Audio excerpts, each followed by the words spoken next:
Medina शरीफ के कब्रिस्तान में एक हैरत अंगेज़ वाक़या सामने आया। ये वाक़या कुछ इस तरीक़े से पेश आया कि मदीना शरीफ का कब्रिस्तान जन्नतुल बक़ी में कब्र में एक लड़की ज़िंदा हो गई। कब्र में ज़िंदा हो गई। एक दिन बाद ही उसकी मौत हुई थी, लेकिन दूसरे दिन ही वो कब्र में ज़िंदा हो गई। जब कब्र में उसने चीखा पुकारी की, जब कब्र को खोला गया तो देखा गया कि इतना मंज़र ये कब्र का देखकर सारे लोग हैरान रह गए। आप भी हैरान रह जाएंगे। आपसे गुजारिश है कि लाइक करके, वीडियो को लाइक करके पूरी वीडियो ज़रूर देखें। दोस्तों, ये वाक़या कुछ इस तरीके से पेश आया। मदीना शरीफ में रहने वाली एक लड़की जिसका नाम था रुबीना, उसकी शादी एक लड़के के साथ हुई। कुछ टाइम के बाद इन दोनों की रिलेशनशिप सही चल रही थी। कुछ टाइम के बाद ये लड़की रुबीना हामिला हो गई, प्रेग्नेंट हो गई। ये उम्मीद से हो गई। इसका शौहर बाहर काम पर जाया करता था। अभी सब कुछ ठीक चल रहा था कि एक दिन ये इसका शौहर काम पर अपने जा रहा था। जैसे ही ये घर के बाहर निकलता है तो इसको एकदम रुबीना के चीखने की आवाज़ आई। इसने घर पर जाकर देखा तो रुबीना बेहोश पड़ी थी और उसके मुंह से झाग निकल रहे थे। इसने फ़ौरन डॉक्टर को कॉल किया, डॉक्टर को बुलाया। उसके बाद ये डॉक्टर ने बताया कि रुबीना को हॉस्पिटल लेकर चलो। तो उसके बाद ये फ़ौरन रुबीना को हॉस्पिटल लेकर गया।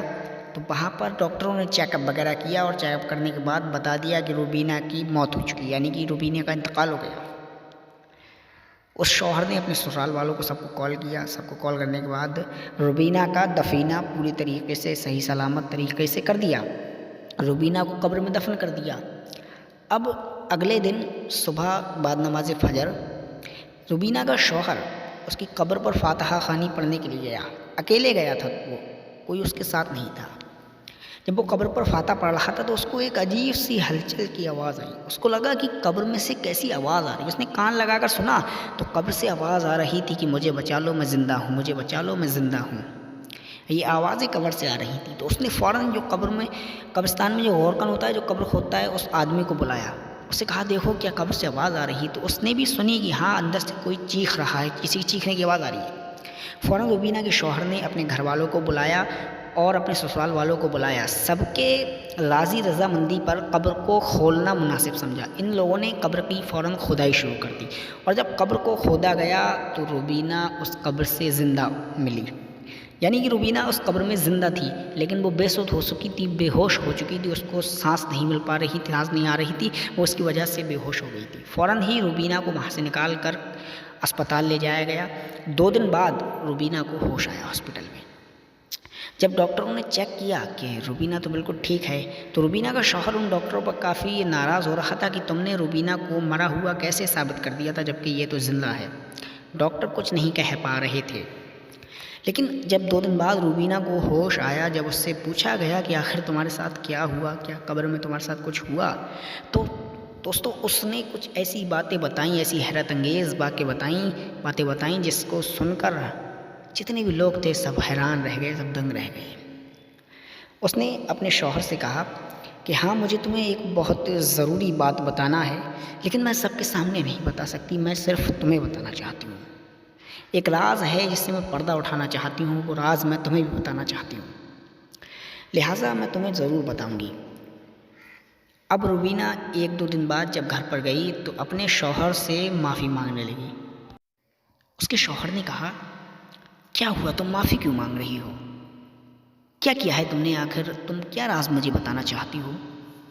बताओ मुझे, मैं सुनना चाहता हूँ तुम्हारे मुंह से वो राज, मुझे बताओ। तो वो कहने लगी, दरअसल जब मेरी तबीयत ख़राब हुई थी उसके बाद मैं बेहोश हो गई थी, और जब मुझे होश आया था तो मैंने देखा कि मैं कब्र में लेटी हुई हूँ। जब मेरी आँख खुली तो मैंने ख़ुद को कब्र में पाया। जब मैंने उसमें से निकलना चाहा, मैं निकल ना पाई। मैं बहुत चीख रही थी, बहुत निकलने की कोशिश की मैंने, लेकिन मैं निकल ना पाई। मैं कह रही थी बचाओ बचाओ, लेकिन कोई सुनने वाला नहीं था। जब मैंने बहुत चीखना शुरू किया तो मेरी चीखने की वजह से सांस घुटने लगी, यानी कि बंद कब्र थी मेरी, उसमें सांस घुटने लगी, जिसकी वजह से मैं बेहोश होने लगी। जब मुझे पता लगा कि मैं बेहोश हो रही हूँ इस तरीके से तो मेरी जान निकल जाएगी, तब मैंने वहाँ पर दुरूद शरीफ पढ़ना शुरू कर दी। मैंने रसूलुल्लाह पर दुरूद शरीफ पढ़ना शुरू कर दिया। मैं दुरूद शरीफ पढ़ने लगी तो मुझे सांस लेने में थोड़ी आसानी होने लगी, मुझे सांस सही से आने लगी। ये तब मैंने ये अपने आप से वादा किया कि या अल्लाह ताला तू मुझे बस एक बार इस कब्र से निकाल दे, या अल्लाह तू मुझे बस एक बार इस कब्र से निकाल दे, या अल्लाह तू मुझे बचा ले, या अल्लाह तू मुझे तौबा करने का मौका दे दे। तो मैं अपने शौहर को, जो मैंने अपने शौहर से बेवफाई की है, मैं उससे उसकी सज़ा मांग लूँ, यानी कि मैं अपने शौहर से माफ़ी मांग सकूँ। तू या अल्लाह मुझे बस तौबा का एक मौका दे दे, या अल्लाह तू मुझे बस एक तौबा का मौका दे दे। मैं कब्र में दुरूद शरीफ पढ़ती जा रही थी और अल्लाह से तौबा कर रही थी।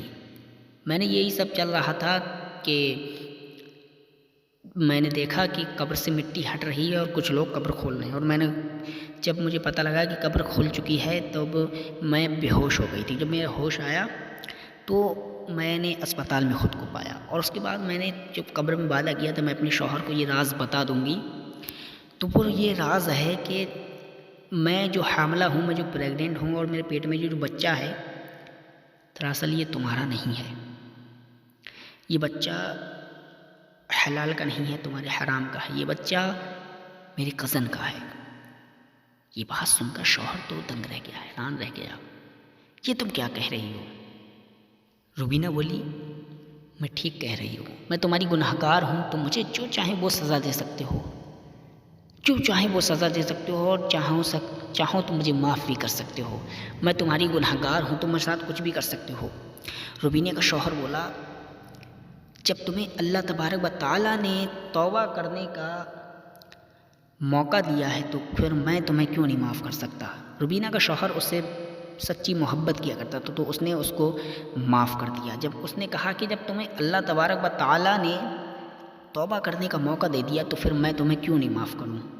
और दोस्तों, उसको तौबा करने का मौका मिला क्यों? क्योंकि वो कब्र में भी दुरूद शरीफ पढ़ रही थी, और ज़िंदगी में भी उसकी ये आदत थी कि वो जो भी काम किया करती थी दुरूद शरीफ पढ़ कर किया करती थी। जो भी काम किया करती थी वो दुरूद शरीफ पढ़ा करती थी रसूलुल्लाह पर, और यही उसका सिला था जो उसको मिला कब्र में। दुरूद शरीफ पढ़ने का सिला उसको कब्र में मिला, क्योंकि कब्र में उसको उसकी आँख खुल गई और उसको तौबा करने का मौका मिला। उसके शौहर ने भी उसे माफ़ कर दिया और उसके अल्लाह ने भी उसे माफ़ कर दिया। दोस्तों, रुबीना की इस वाक़े के बाद लगभग 10 दिन के बाद उसकी दोबारा मौत हो गई। उसके बाद उसको दफन किया गया सही सलामत, और उसके बाद कुछ ना हुआ। तो दोस्तों, ये होती है दुनिया में कुछ अच्छे अमल करने का नतीजा। कब्र में जाकर भी वापस तौबा करने का मौका मिल जाता है अगर हम अच्छे अमल किए हुए होते हैं तो। दोस्तों, आज की ये वीडियो थी। अगर आपको पसंद आई है तो लाइक ज़रूर कर दें, और लाइक करने के बाद चैनल को यार सब्सक्राइब कर दो। मेरा नया चैनल है, चैनल को सब्सक्राइब ज़रूर करना। मिलते हैं दोस्तों किसी और वीडियो में। अपना ख्याल रखना।